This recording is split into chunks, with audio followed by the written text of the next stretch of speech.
Are we on? We are. Okay. Hello, everybody. This is Susan Vincent, small business marketing copywriter and consultant here in the Shenandoah Valley. And I am so pleased to have today Tom Kinsinger, who works with Ian Computers. And Tom is an IT specialist. And I thought it would be great to pick his brain a little bit about staying safe on the web and some of the things he sees with small businesses that he has to deal with. Thank you, Tom, for being here. Good to be here. All right, let's get started. I know we hear a lot, in the marketplace about these big breaches like with Target, but you work with small businesses. So what are some of the little breaches, as I think you call them, that you see with small businesses, and how can they avoid those kinds of things? Yeah, so that's a great question. So, we often hear, as you mentioned, about large happenings in the news, and it has to be pretty large to make the news oftentimes. But there are many small businesses that also suffer from data breaches, from compromises on networks or on computers, and probably the biggest thing we hear today is around the terminology of ransomware. And so ransomware is it's definitely a frightening thing and something that we need to be concerned about in our small businesses. We've worked with a number of organizations here in the Shenandoah Valley where they've experienced a ransomware attack. And I remember probably 8 years ago or so, I first worked with an organization that had been compromised with ransomware, and it was very different 8 years ago than what it is today. So in that particular instance, there was I think a $500 pay the ransom and you get your data back. And at the end of the day, that was the easiest thing for the organization to do, was just to pay that $500, and they got their data back and secured things up a little bit and moved on. More recently, I've worked with some instances where an organization was compromised with ransomware, a local retailer, and it was a very different experience. The threat actors were much more aggressive in this experience than what they were in the initial one that I worked 8 years ago, and so. It was a month worth of work to just get the system kind of back up and working and functioning. The threat actors were not only attacking that particular retailer, but they also did some attacks on the internet service provider, the local internet service provider, trying to DDoS attack the internet service provider, so that the organization was unable to really function. They took out the email system that the organization was working with, not just internally to them, but really focusing on the organization that provided the DNS hosting. So they were much more intentional and had really kind of studied the organization, and they were able to study the organization a bit just by getting into their network. So once they got into their network and were able to compromise a few machines, they were able to gather data about the organization. And so the ransom demands were obviously very different for that organization. I spoke of $500 for one. Their ransom demands were $500,000. So if you're a small business here in the Valley, $500,000, that's a really, really big deal. And it was very different too. Like, previously you went to a website and you got some Bitcoins and sent them some Bitcoins, and that's all there was to it. This threat actor called the organization up within minutes after they had done the attack, and they were on the phone with the organization, relaying the demands over the phone. So very, very different, very aggressive, and it's really scary to be quite frank. Yeah.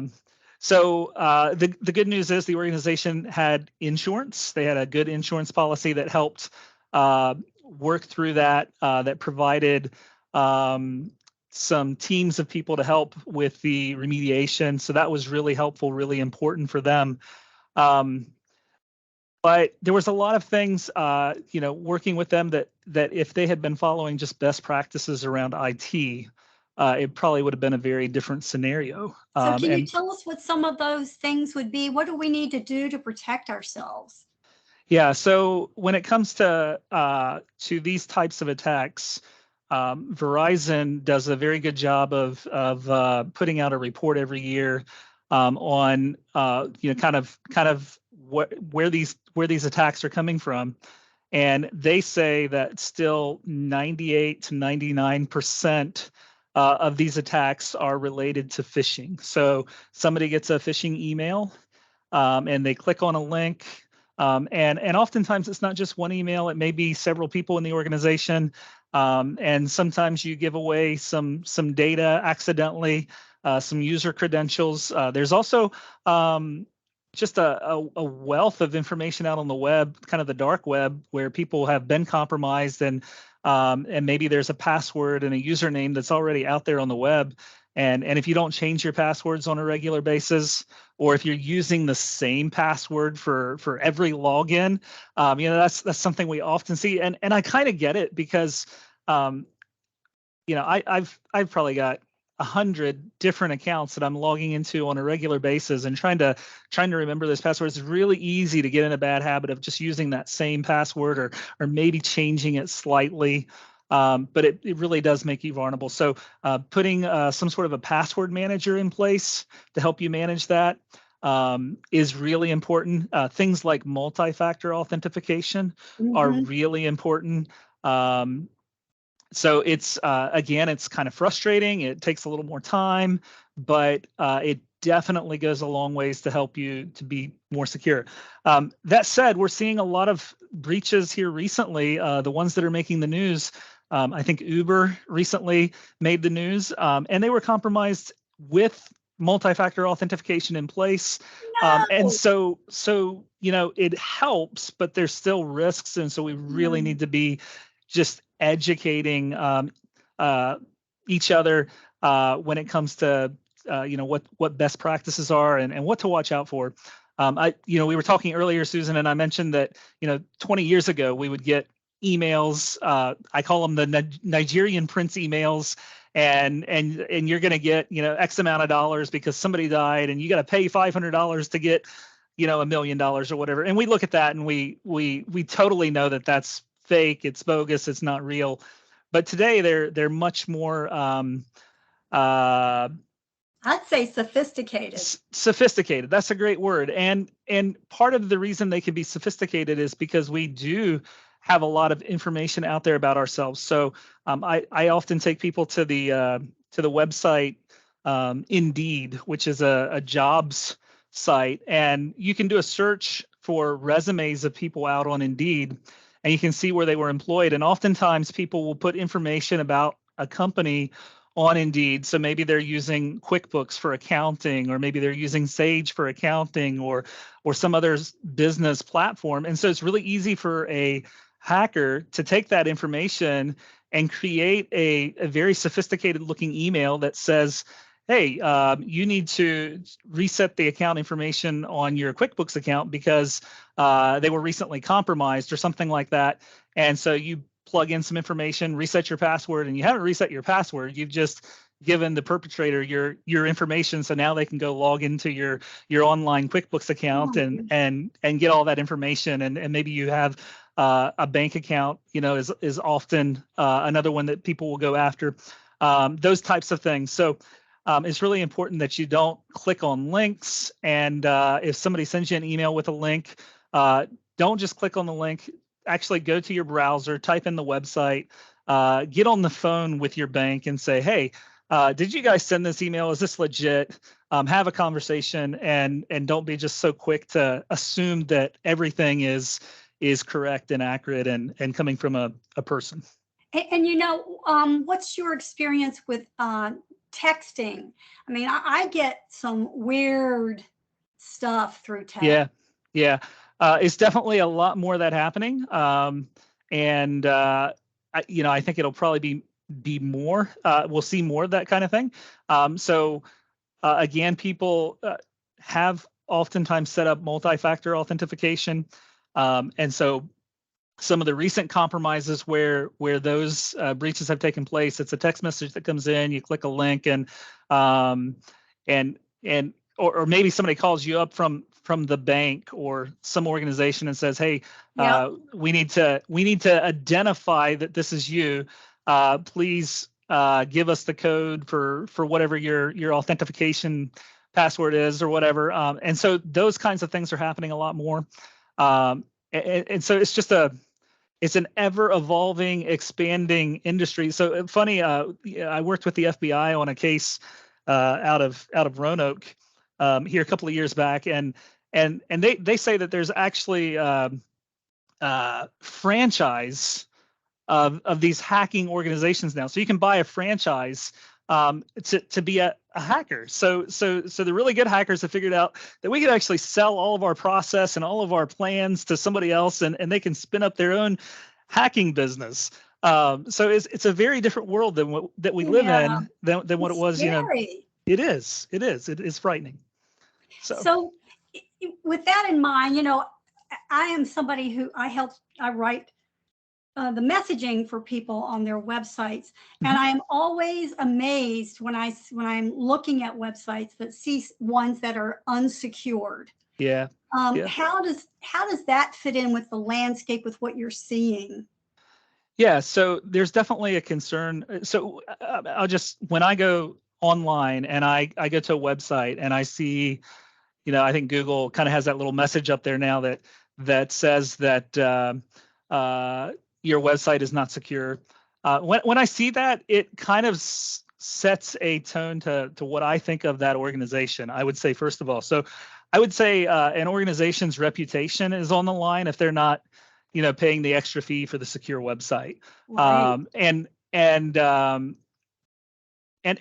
I think the other thing that we'll probably see more of is that so we'll put firewalls in place and that kind of thing in organizations that are going to make sure that we're only going to secure websites. And so eventually you'll find that some people aren't going to find your website just simply because it's not secure. And I think Google is also in some of the SEO ranking there, they're going to rank you differently if you don't have a secure website. Yeah, that's true. Yeah, you won't get the same service that you do if it was secure. Yeah, so I think there's a lot of reasons to have it. So reputation and the quality of your website are kind of two of the, I would say, no-brainers. We should just be doing it because of that. But then you're probably setting yourself up for more risk to having your website compromised as well. And so I worked with an organization, this has been a few years ago, where they were compromised by someone who was able to access their website, and they were able to get into the website and instead of selling the product that they wanted to sell, they were suddenly selling Viagra, which is not something that they wanted to sell. Right. So those kinds of things can happen. And so, all of those reasons I think are certainly legitimate reasons to have a secure website.